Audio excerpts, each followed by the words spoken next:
Hello everybody. Today's Messianic prophecy, well, yeah, it is a prophecy, I guess. But if you look at it, in the book of Isaiah, you're going to see a direct correlation from the book of Isaiah, Yeshayahu, to the book of Revelation, the last book in the Brit Hadashah. It's beautiful, it's amazing, because Isaiah talks about the mouth of Mashiach, his word being like a sword. We're gonna visit that right now. Check it out. Here we are in the Tanakh in Yeshayahu, or the book of Isaiah, starting at 49, verse 1. Listen to me, O coastlands, and hear, you peoples from afar. Yah has called me from the womb. From my mother's body he has caused my name to be remembered. And he made my mouth like a sharp sword. In the shadow of his hand he hid me, and made me a polished shaft. In his quiver he hid me. Okay, this will make it a little bit graphic now, but hey, the Bible is the Bible. Scripture is Scripture. Okay, we're in the Brit Hadashah,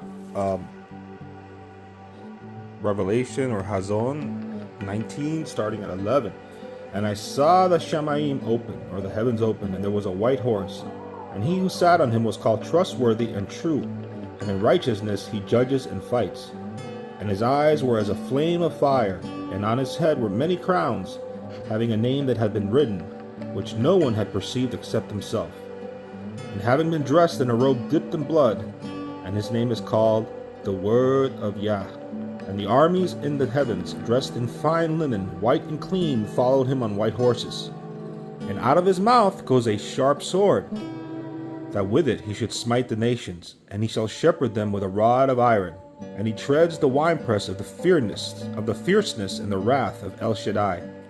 And on his robe and on his banner he has a name written, Sovereign of Sovereigns and Master of Masters. And I saw one messenger standing in the sun, and he cried with a loud voice, saying to all the birds that fly in the mid-Shamayim, Come and gather together for the supper of the great Elohim, to eat the flesh of sovereigns, and the flesh of commanders, and the flesh of strong ones, and the flesh of horses and of those who sit on them, and the flesh of all people, free and slave, both small and great.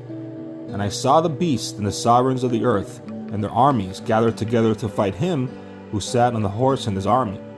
And the beast was seized, and with him the false prophet, who worked signs in his presence, by which he led astray those who received the mark of the beast and those who worshipped his image. The two were thrown alive into the lake of fire, burning with sulfur. And the rest were killed with a sword, which came from the mouth of him who sat on the horse, and all the birds were filled with their flesh. Yes, that sword is the Word that became flesh and dwelt among us, full of grace and truth, Yeshua HaMashiach.